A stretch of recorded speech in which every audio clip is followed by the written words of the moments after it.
کے کرم اور ابا جی کی دعاؤں سے پاکستان میں جمہوریت کا مستقبل تابکناک نظر آتا ہے، اور اس چمک دمک میں سب سے زیادہ روشن ستارہ میں ہوں۔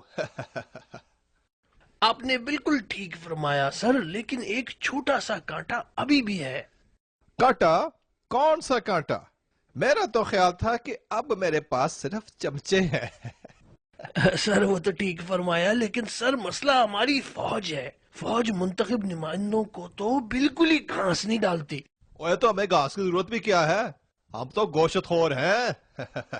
ویسے تم صحیح کہتے ہو، ڈاکٹر کہتے ہیں کہ سبزیاں بھی کھانی چاہیے۔ تو کیا کہا تم نے، فوج کا کیا مسئلہ ہے؟ سر فوج یہ سمجھتی ہے کہ وہ پورے ملک کی مالک ہے، ان لوگوں کو ان کی اوقات سکھانے کی ضرورت ہے۔ گھر کا کتا مالک پہ صبح و شام بھوکے تو اچھا نہیں لگتا سر۔ کہتے تو تم صحیح ہو، میرا سپہ سالار جس بدتمیزی سے مجھ سے بات کرتا ہے وہ مجھے بالکل پسند نہیں ہے۔ ان لوگوں کو سیدھا کرنے کی شدید ضرورت ہے۔ سر آپ نے بالکل صحیح فرمایا۔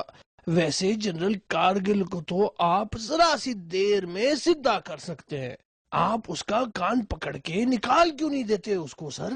آپ اس کا کان پکڑ کے سے نکال کیوں نہیں دیتے؟ ارے یہ سارے فوجی پپو کرتے میرے پیچھے لگ جائیں گے۔ اچھا سر، مجھے کوئی اچھی سی ترکیب سوچنے دیں۔ سر ایک بہترین ترکیب سمجھ میں آئی ہے۔ اچھا، اتنی جلد ترکیب بھی سمجھ آ گئی؟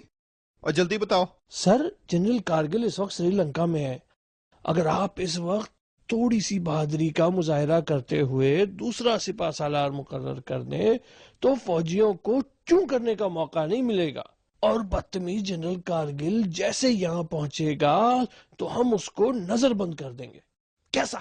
ترکیب تو اچھی ہے، مگر کیا یہ ترکیب کام کرے گی؟ سر کام ہی نہیں کرے گی بلکہ کام تمام کرے گی۔ آپ چوڑے ہو کے نیا سپہ سالار مقرر تو کریں اور پھر کھیل دیکھیں۔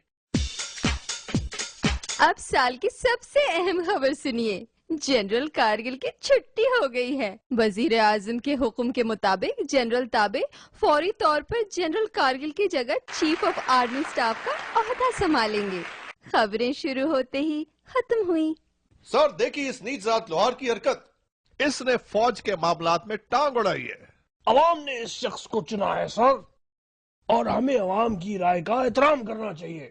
عوام نے خواہ اس آدمی کو چنا ہے، ہم نے اس آدمی کو اوپر آنے کا موقع دیا ہے۔ اگر ہم اس کا ساتھ نہ دیتے تو دونوں بھائی اور ابا جی بھٹیاں جوکتے رہ جاتے۔ چلو اس کو ابھی ٹھیک کرتے ہیں۔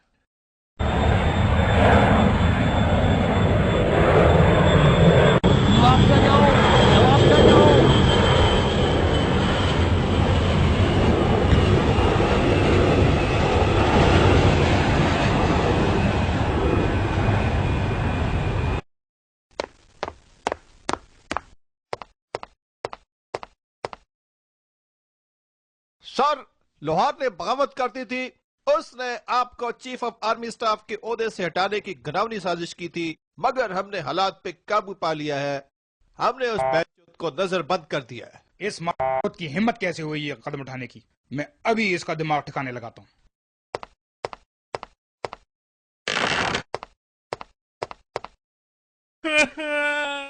سر مجھے معاف کر دیجئے، مجھ سے غلطی ہو گئی، میں اپنی حد سے آگے بڑھ گیا تھا۔ کمینے انسان، مجھے اچھی طرح اندازہ تھا کہ تم پہ بالکل اعتبار نہیں کیا جا سکتا۔ میں 2 دن کے لیے ملک سے باہر گیا اور تم نے میرے پیچھے یہ گل کھلائے۔ تمہیں پتہ نہیں کہ فوج اس ملک کی مالک ہے، تم جیسے 2 ٹکے کے سیاستدان نہیں جنہیں جاہل عوام نے منتخب کیا ہے۔ سر میں نے کہا تھا مجھے معاف کر دیجئے، میں آئندہ اچھا بچہ بن کر رہوں گا۔ نہیں، تمہیں معاف نہیں کیا جا سکتا، تمہیں اس بغاوت کی سزا ضرور ملنی چاہیے۔ دفع ہو جاؤ یہاں سے۔ اللہ اللہ اللہ اللہ اللہ اللہ اللہ